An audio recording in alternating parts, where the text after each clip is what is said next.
So you want to know about creating a wound in someone? Well, I'll tell you, it's all about understanding the art of seduction. It's actually inspired by Plato's Symposium, which is pretty old, but still super influential when it comes to our ideas on love.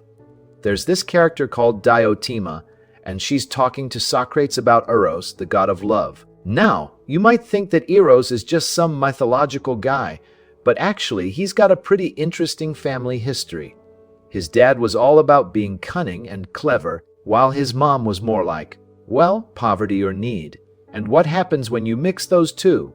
You get Eros, who's always on the lookout for something to fill that void.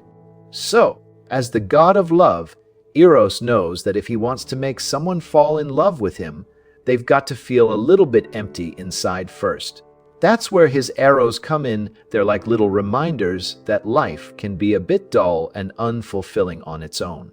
Now, as for you, well, you want to do the same thing, but instead of using magic arrows, you'll use your words and presence to create a similar effect.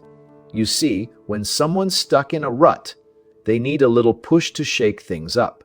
And that's where you come in. Your goal is to make them feel that void more deeply, like it's a problem that only you can solve. Here's the thing, you've got to be careful not to just bring it up and then shut down.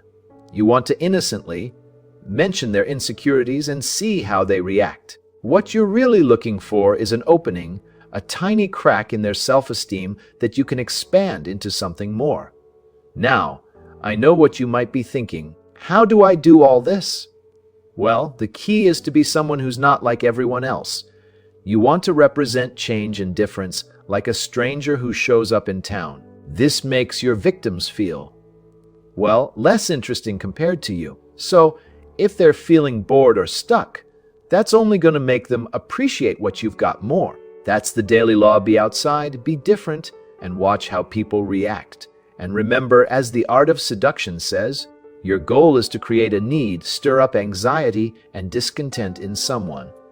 With a little bit of creativity and some expert manipulation, you'll have them feeling empty inside and wondering if they can fill that void with you. So, there you have it, the art of creating a wound in someone. It's not exactly the most glamorous thing, but hey, when done right, it can be pretty effective.